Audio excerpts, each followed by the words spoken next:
Hello friends, எல்லாருக்கும் வணக்கம். Welcome back to homely princess channel. இன்றைக்கி நம்ம சேனலில் குழந்தைங்களுக்கான பிரேக்ஃபாஸ்ட் அண்ட் டின்னர் ரெண்டுத்துக்குமே நீங்கள் சூப்பராக கொடுக்குற மாதிரியான ஒரு ரெசிபி தான் பார்க்க போகிறோம். இந்த ரெசிபிக்கு என்னெல்லாம் பொருள் தேவை, இது எப்படி செய்யலான்றதை பற்றி இந்த வீடியோவில் டீட்டெயிலாக உங்களுக்கு சொல்கிறேன். அண்ட் இதை பார்த்திங்கன்னா ஒரு வயசுக்கு மேலே இருக்கிற எல்லா குழந்தைக்குமே தாராளமாக செஞ்சு கொடுக்கலாம்.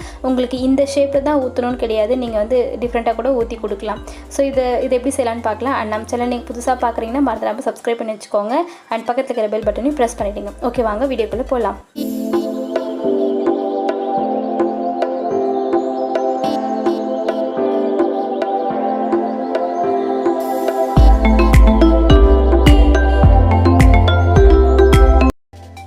இப்போ இந்த ரெசிபி செய்கிறதுக்காக நான் ஒரு 3 கரண்டி தோசை மாவு எடுத்துக்கிறேன். அதே மாதிரி 1 கரண்டி அளவுக்கு ராகி மாவு ஆட் பண்ணிக்கிறேன். 3க்கு 1 பங்கு தான் ரேஷியோ நான் ஆட் பண்ணியிருக்கிறது. அது கூட ஒரு ஃபுல் சைஸ் வாழைப்பழத்தை நான் இந்த மாதிரி நல்லா மேஷ் பண்ணி வச்சுருக்கேன். அதையும் இதோட ஆட் பண்ணிக்கிறேன். குழந்தைங்களுக்கு என்ன மாதிரி வாழைப்பழம் கொடுக்கலான்றதை பற்றி ஆல்ரெடி வீடியோ போட்டிருக்கேன். அந்த வீடியோட லிங்க் டிஸ்கிரிப்ஷனில் இருக்குது. தேவைப்படுறவங்க செக் பண்ணி பாருங்கள். அண்ட் மோஸ்ட்டாக நிறைய வீடியோ நான் டிஸ்கிரிப்ஷனில் லிங்க் கொடுத்துருக்கேன். உங்களுக்கு அந்த வீடியோவும் வேணும் பார்க்கணுன்னு தோணுச்சுன்னா செக் பண்ணி பார்த்துக்கோங்க. ஓகே, இப்போ நம்ம இது எல்லாத்தையும் நல்லா மிக்ஸ் பண்ணிவிடுங்க. கெட்டி இல்லாமல் மிக்ஸ் பண்ணிவிடுங்க. ஒரு 5 நிமிஷம் அப்படியே விட்டுட்டு அதுக்கப்புறமா நீங்கள் தோசை ஊற்றுங்க.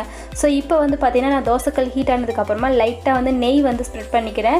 நீங்கள் நெய், பட்டர் இல்லைன்னா ஆயில் எது வேணாலும் ஊற்றிக்கலாம். அதனால் ஒன்றும் பிரச்சனை இல்லை. நெய்யும் பட்டரும் ஆட் பண்ணினா குழந்தைங்களுக்கு நல்லா கொஞ்சம் வெயிட் ஆகும், வெயிட் போடும். அதனால் நீங்கள் அது சேர்க்குறது நல்லது. நைட்டில் சேர்க்கலாமா நிறைய பேருக்கு டவுட் இருக்கலாம். நைட்டில் கொஞ்சமாக கொடுங்க, அதனால் ஒன்றும் தப்பு கிடையாது. அண்ட் டின்னர் நீங்கள் பார்த்தீங்கன்னா ஒரு 7:30லேருந்து 8 மணிக்குள்ளே கொடுத்து முடிச்சிருங்க. இப்போ நான் எல்லா மாலையும் நான் தோசை ஊற்றி முடிச்சுட்டேன். இப்போ நம்ம ஒரு பிளேட்டுக்கு மாற்றி சர்வ் பண்ணிடலாம். உங்களுக்கு இன்னும் கொஞ்சம் எக்ஸ்ட்ரா ஸ்வீட்னஸ் வேணும் அப்படின்னு தோணுச்சுன்னா நீங்கள் ஹனி ஆட் பண்ணிக்கலாம். அப்படி இல்லைனா டேட் சிரப் கூட ஆட் பண்ணிக்கலாம். நான் இப்போ ஒரு ஸ்பூன் அளவுக்கு தேன் லைட்டாக மேலே ஸ்ப்ரெட் பண்ணி விட்டுக்கிறேன். அவ்வளோதான், நம்மளுடைய சூப்பரான இந்த ராகி பனானா தோசை ரெடி ஆகிடுச்சு. நீங்கள் உங்கள் குழந்தைக்கு செஞ்சு கொடுங்க. ரொம்பவே ஹெல்த்தியானது. அண்ட் நீங்கள் பிரேக்ஃபாஸ்ட்டாக கொடுக்குறது இன்னும் நல்லது.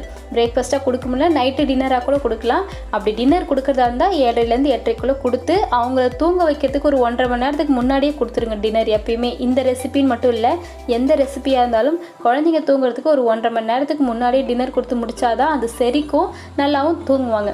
ஓகே ஃப்ரெண்ட்ஸ், உங்களை வேறு ஒரு இன்ட்ரெஸ்டிங்கான வீடியோவில் பார்க்குறேன். அண்டில் தென் பாய்.